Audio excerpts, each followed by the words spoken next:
সুপ্রিয় শিক্ষার্থী বিন্দু তোমরা লক্ষ্য করো, এখানে আমি একটা উদাহরণ লিখলাম মা ও বাবা, ভাই ও বোন, মাসি, পিসি, চা, বিস্কুট। এই উদাহরণগুলো একটার সাথে একটা কিন্তু মিল আছে, মিল বন্ধন মানে যেটা মিলন বোঝায়। এটা হচ্ছে সমস্ত পদ, হচ্ছে সমস্ত পদ, সমস্ত পদ। এটাকে যদি আমরা ব্যক্ত করি তাহলে লিখতে পারি মা ও বাবা, মা ও বাবা, ভাই ও বোন, ভাই ও বোন, মাসি ও পিসি, চা ও বিস্কুট,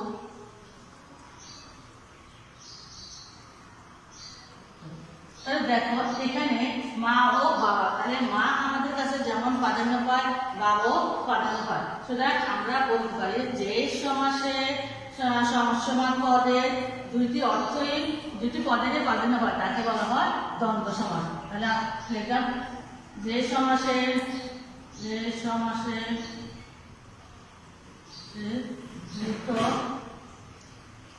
পদের প্রাধান্য পায়,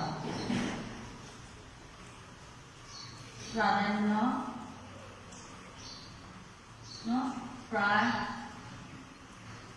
তাকে দ্বন্দ্ব সমাস বলে, তাকে দ্বন্দ্ব সমাস বলে। তাহলে দেখলাম যে এখানে যদি এখানে কি মাটা হচ্ছে পূর্বপদ আর বাবাটা হচ্ছে পরপদ। সুতরাং আমাদের কাছে কিন্তু দুইটা পদেরই পদ্ধতি আছে। তো আমাদের যদি প্রশ্ন করা হয় তোমার কাছে কে সবচেয়ে প্রিয়, মা না বাবা, উত্তর আসবে মা বাবা বুঝলো। সুতরাং আমরা বলতে পারি যে সমাসের সমসমান পদের দুইটি পদই প্রাধান্য পায় তাকে বলা হয় দ্বন্দ্ব সমাস। দুইটি পদ বলতে আমরা বলছি পূর্বপদ এবং পরপদ। পরপদের একটা উত্তর নাম হচ্ছে উত্তরপদ। তাহলে আমরা বিষয়টা বুঝতে পারলাম যে সমাসের দ্বন্দ্ব সমাস বলতে আমরা বুঝবো যে সমাসের দুইটি পদে প্রাধান্য পায় তাকে বলা হয় দ্বন্দ্ব সমাস।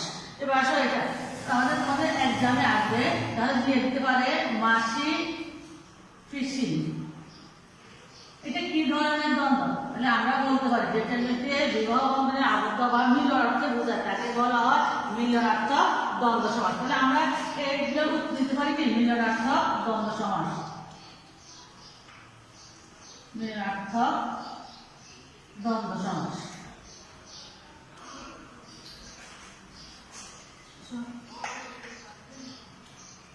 আমি যদি লিখি দা তোমরা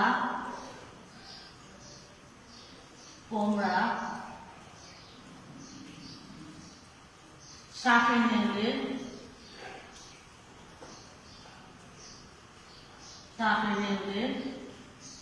স্বর্গ নরক। একটা জিনিস লক্ষ্য করো, এখানে দা তোমরা বলতে আমরা বলছি শত্রুতা বা বিরোধ। সাপে নেল অর্থ হচ্ছে কি বেজে, তাহলে সাপে আর বেজে কি করে ঝগড়া করে, তাহলে স্বর্গ নরক। তাহলে এটা হচ্ছে একটার সাথে একটা কি আছে দ্বন্দ্ব আছে। তাহলে আমরা বলতে পারি এটা হচ্ছে বিরোধার্থক দ্বন্দ্ব। তাহলে আমরা একটা পাইলাম মিলনার্থক দ্বন্দ্ব, একটা পাইলাম কি বিরোধার্থক দ্বন্দ্ব,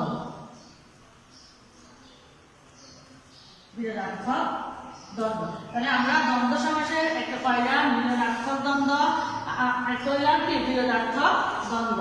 এখন যদি আমি লিখি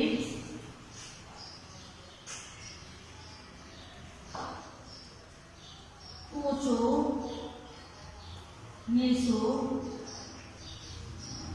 ধনী গরিব,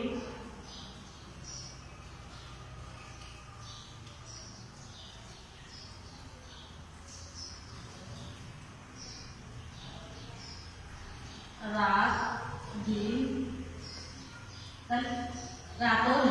এইগুলো কিন্তু দ্বন্দ্ব সমাস। তাহলে আমরা বলতে পারি দ্বন্দ্ব সমাসের কোন প্রকার? তাহলে আমরা বলতে পারি উঁচু নিচু, ধনী গরিব, রাত দিন। একটা চারটা বিপরীত, সুতরাং এটা হচ্ছে বিপরীতার্থক দ্বন্দ্ব সমাস।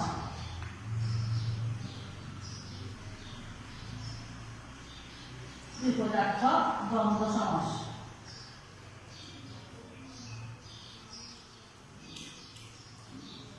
বিরোধাত্মক দ্বন্দ্ব সমাস। আবার যদি আমরা বলি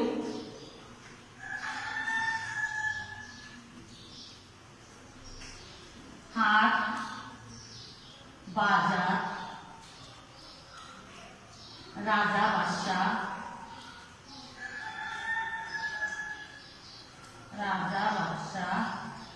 কলকারখানা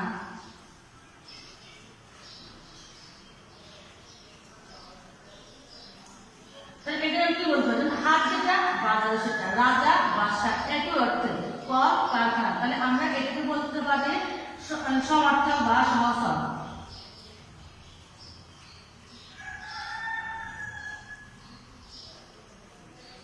সমার্থক বা সমাসব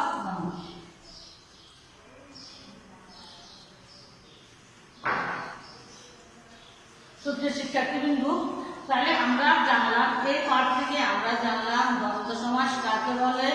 দ্বন্দ্ব সমাস হচ্ছে যে সমাসের দুইটি পদ সমাসের পদে দুইটি পদে প্রাধান্য পায় তাকে বলা হয় দ্বন্দ্ব সমাস। উদাহরণস্বরূপ আমি বলতে পারি যেমন মা বাবা তাহলে মা ও বাবা ভাই ও বোন দুইটাই আমাদের কাছে কিন্তু প্রাধান্য পাইছে তাহলে এটা হচ্ছে কি দ্বন্দ্ব সমাস। আমরা দ্বন্দ্ব সমাসকে আবার পদার্থ করতে পারি সেটা মিলনার্থক দ্বন্দ্ব হতে পারে বিরোধাত্মক দ্বন্দ্ব হতে পারে সমার্থক দ্বন্দ্ব হতে পারে বিপরীতার্থক দ্বন্দ্ব হতে পারে।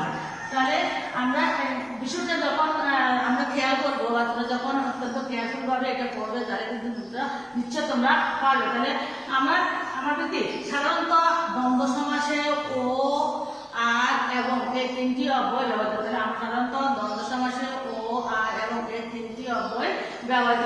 তাহলে আমরা জানলাম দ্বন্দ্ব সমাস কাকে বলে দ্বন্দ্ব সমাস কত প্রকার ও কি কি এবং উদাহরণ আমরা জানলাম। আশা করি তোমাদের পরীক্ষা যখন এগুলো আসবে তোমরা উত্তর দিতে পারবে। তোমরা বেশি বেশি করে এগুলা চর্চা করবে এবং কি আন্তর্জাতিক সাথে পড়বে তোমরা সমাস অনেকটাই বুঝতে পারবে। ধন্যবাদ তোমাদের সবাইকে।